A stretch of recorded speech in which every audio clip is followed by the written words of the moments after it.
got the busy Interstate 81 right in front of us. Heard that last night. Ah! What?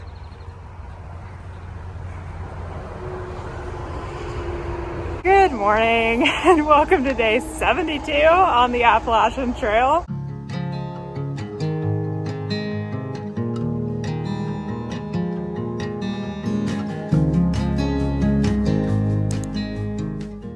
What an interesting night slash morning. We lost power at the hostel last night, which you probably saw. We all thought it would come back on during the night, but it did not, and I had not charged but like just my power bank. I hadn't charged my phone or my watch or my headphones or any of that. So this morning, you know, it's a B&B. Usually she makes breakfast. Couldn't do that because we didn't have power, and without power we also didn't have water.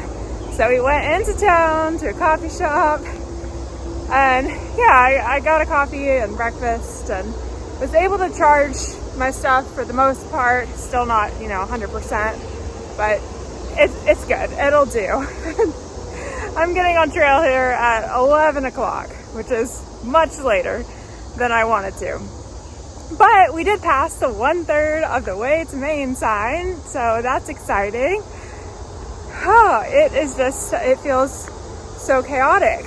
And I thought town was going to be relaxing and recharging and all of that, but quite literally it was trying to find a spot to charge my stuff. And yeah, it was just a bit of chaos, and that's okay.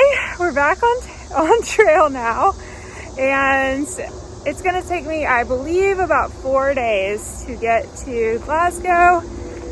There are supposed to be some pretty serious storms rolling in again this evening, so I've got, I think it's a 9 or 10 mile day planned for today. That way I can hopefully get to the place I'm planning on camping by a creek, get all set up, and hopefully just cook dinner and be in my tent cozied up before the storms roll in. But we will see. This is the AT, and it will be what it will be. We've got another fun road crossing. At least it's not raining.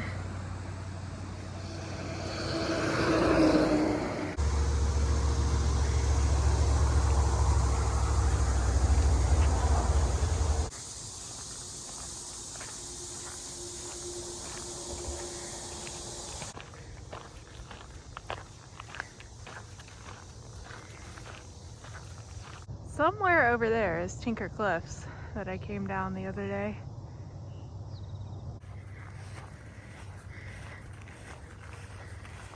But we're heading onward this way, towards the Blue Ridge Parkway.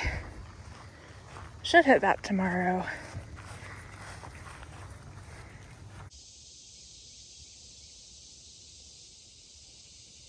The next 3 miles are uphill to Full Heart, so before I get too out of breath, I did just want to say thank you again to Dale and Teresa for their amazing trail magic yesterday. Just getting to meet you guys and chat with you, and it was so special. And that's one of the most incredible things about this trail is the kindness of people. So thank you again, and your kindness will propel me forward onto Maine. Just wanted to give a little bit of a foot tendon update. It is feeling so much better. I propped it up, I rolled it out, I stretched it, I did my exercises, and it's feeling, I would say, 90% today. A little sensitive, I can feel it, but it needed that day off for sure. So I'm gonna be sure to tend to it, and if it needs a day off here and there, that is okay.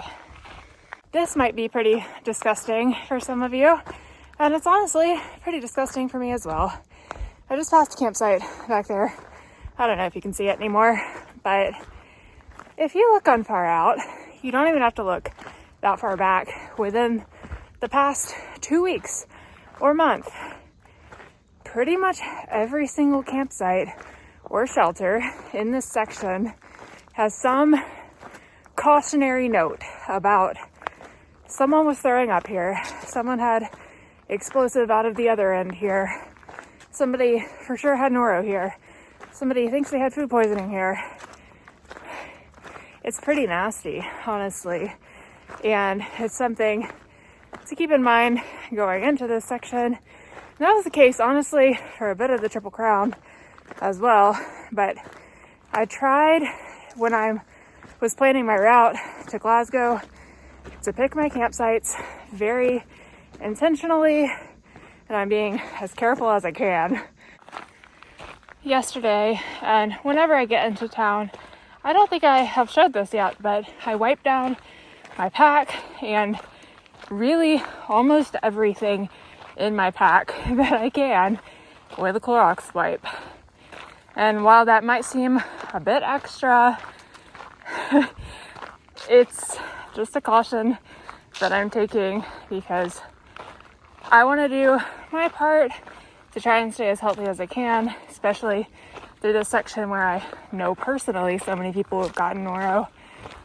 So if I do my part, I do the best that I can. At least I know I've put my best foot forward, so to speak. Just pulling out the new poles to use them for the first time on trail. I tried them out in the store and I was just walking around with them. It was flat, but they felt really good then. So I'm hoping they're gonna feel amazing on trail as I start this downhill. One thing that is a pretty big difference is that these handles are made of cork instead of rubber like my old ones.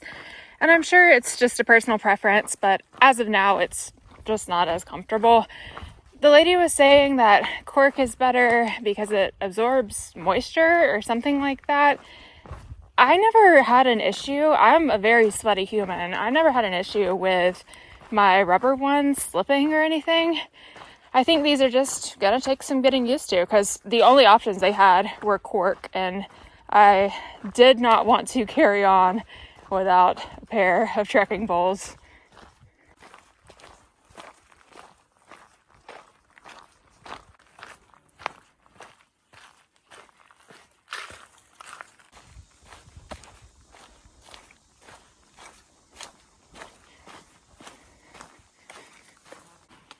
Oh, thank goodness. Water.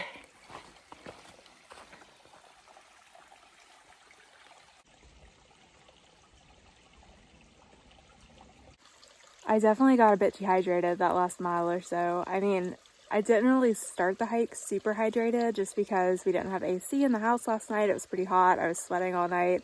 And without power, we also didn't have water, so I didn't get water till later this morning. Basically, perfect storm. But anyway, I just drank like a liter of water, and I'm gonna sit down here, let my body temperature decrease as I get eaten alive by mosquitoes before I continue on. That was pretty crazy. I just saw a tree fall right there.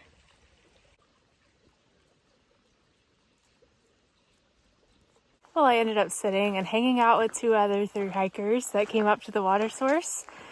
Now it's starting to thunder, so I went ahead and put on my pack cover, and I'm hoping I can make it the 2 miles to camp before it starts pouring. This is when things started taking a turn for the worse. I started sweating profusely and wasn't able to keep down any of the water that I had just consumed. And to make matters worse, the thunderstorm was getting closer and closer. So I just focused on trying to make it to the spot where I was planning on camping that night. Is that thunder? Home sweet home for the night. Well, I finished today with 10.6 Appalachian Trail miles. I'm just really not sure what's going on, and honestly, it kind of sucks. Like I said, I know I'm sensitive to the heat, but I've never really dealt with it this badly before. So I am sucking on a peppermint right now because that's really all I can eat. If you even call that eating, and I think I'm going to try to eat some mango and then go to bed. That's my plan.